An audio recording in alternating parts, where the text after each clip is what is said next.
Alrighty, so another day, heading out of the office.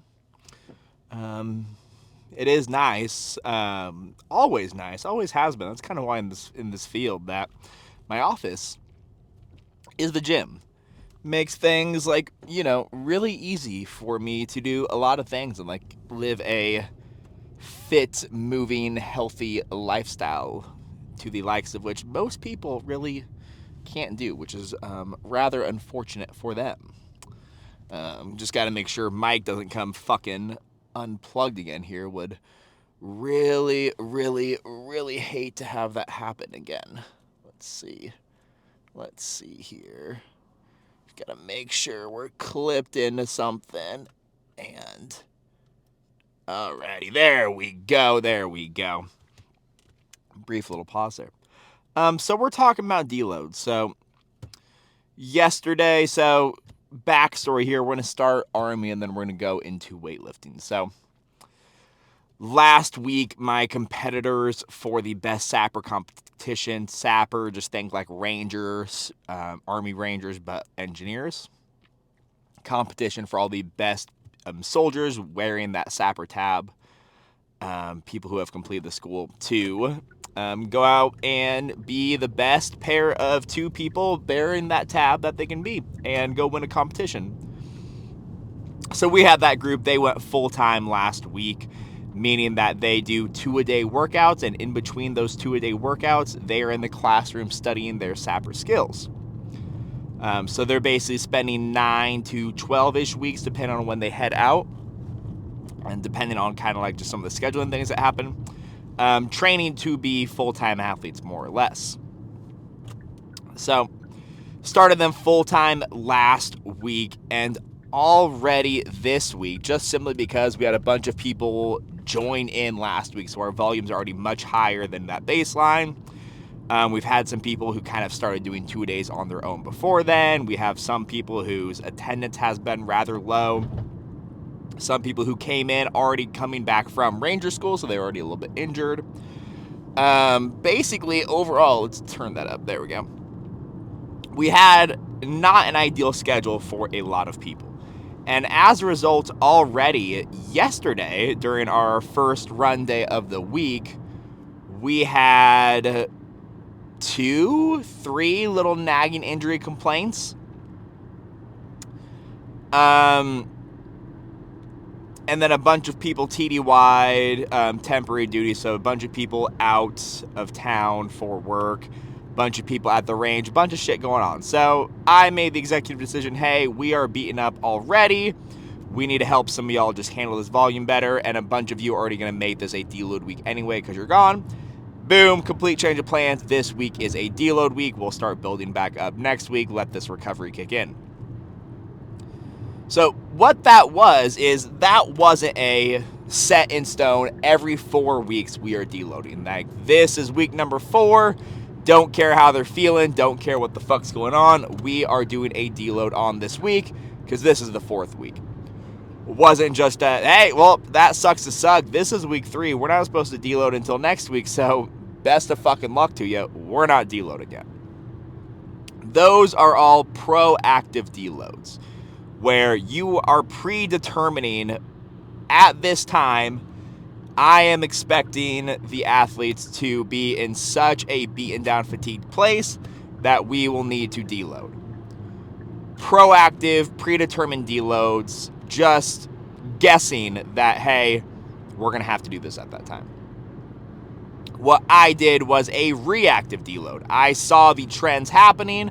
I spoke to my athletes. I spoke to my soldiers.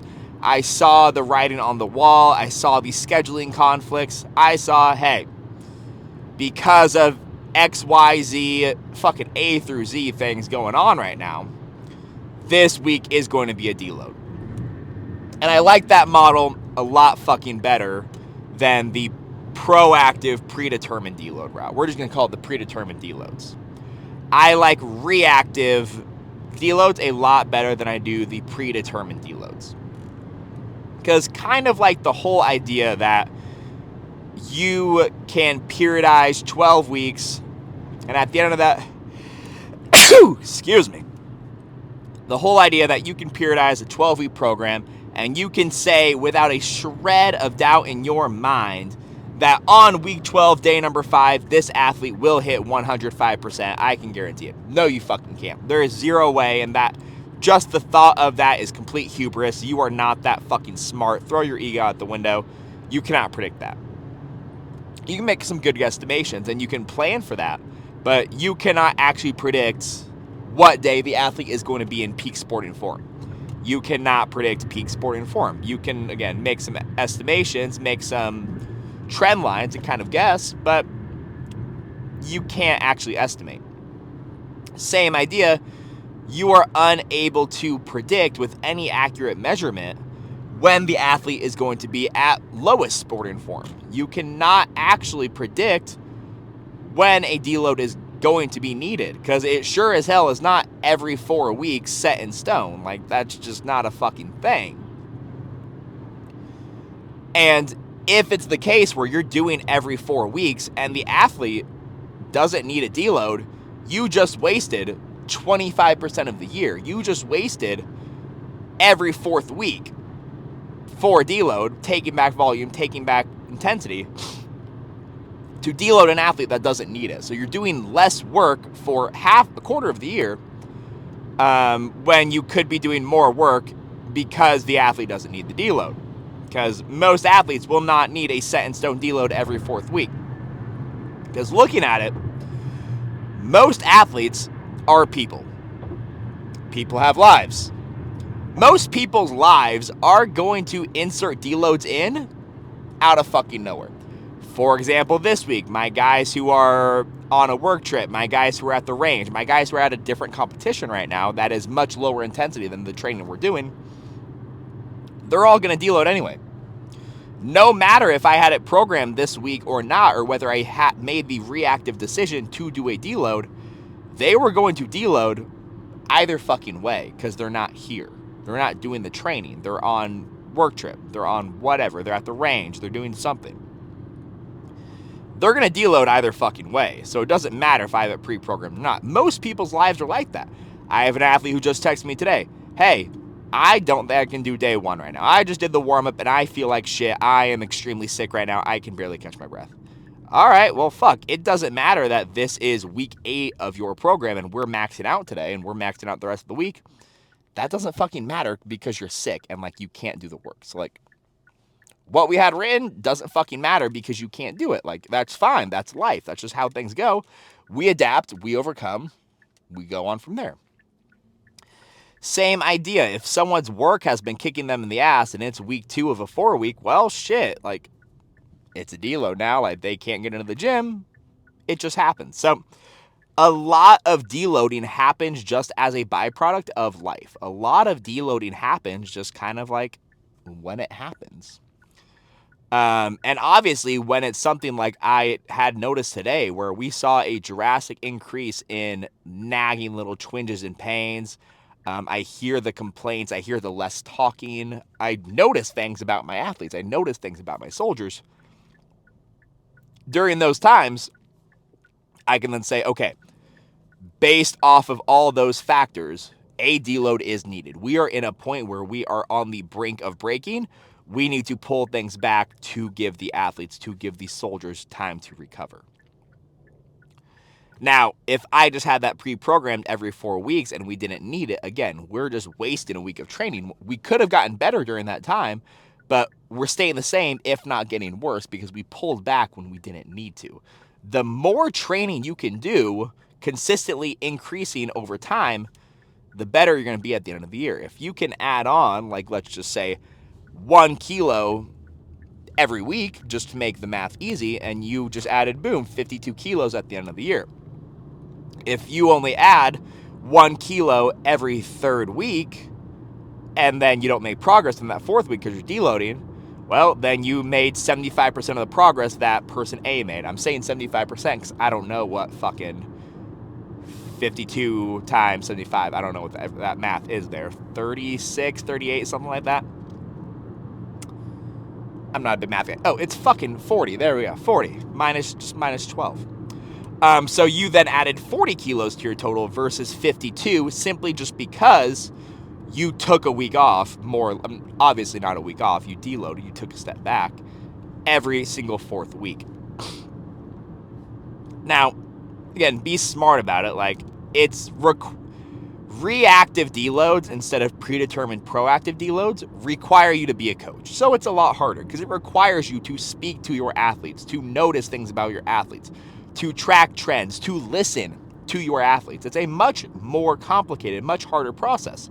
But that's literally what the fuck coaching is. So stop being lazy and actually speak to your people, listen to your people. If you're just deloading every fourth week, even though the athlete's like, fuck, I feel amazing today, let me go. Like, I need to hop off the fucking reins and max out. You're like, nope, it's a deload, can't do it. You're just a shitty fucking coach. Coaching is a rhythmic dance of communication with your athlete, helping them get to the place that they need to be, which is peak sporting form. It is not just some structure that you can map out a year in advance, 6 months in advance, even 3 months in advance. Another thing that I've took from Angus Bradley, who I've mentioned I've taken stuff from before because he's very good at how he communicates things, is the idea of not trying to have like this perfect 8, 12, 16-week cycle, but instead just trying to stack as many perfect weeks as you can in a row. So week 1, we're going to work out to some heavies. We're going to see where you're at in this movement. We're going to base our progression based off of what you can hit. So we work up to, let's say, 120% snatch deadlift. All right. Next week, let's take it back a little bit of intensity. Let's do some volume, get some reps at that. All right, week 3, let's push a little bit more. You hit 125. Week 4, you hit 130. Week 5, you hit 135. And we just try to stack as many good weeks, as many weeks of progression as we can in a row. And then, hey, when shit stops moving, when we start to feel like, hey, you're talking to your athlete, we need to back off a little bit, you back off a little bit. But stacking together just as many weeks of good training in a row as we can, and then taking those back off weeks, those back off days even when we need to, is going to get you a lot more progress in the long term than every fourth week, 12 weeks of the 52-week year, we need to take it, or we have predetermined a deload. You're leaving a lot on the table because, again, those are weeks when you could be making progress. That's really the idea. We're at fucking 13 minutes. We're pulling into the neighborhood right now. That is the rant I've got. Less predetermined proactive deloads, more reactive deloads, more actual coaching, more actual listening and talking with your athletes to determine, like, hey, I barely trained last week, or like, I was so beat up from work, I went 10% less on every single lift. So I basically just gave myself a deload. Like, well, shit, next week's your deload, so good fucking luck. You're doing 2 weeks in a row of deload. No. Increase some stuff. All right, cool. We had that week. That is what we had. Now we change the plan. Now we build off of that.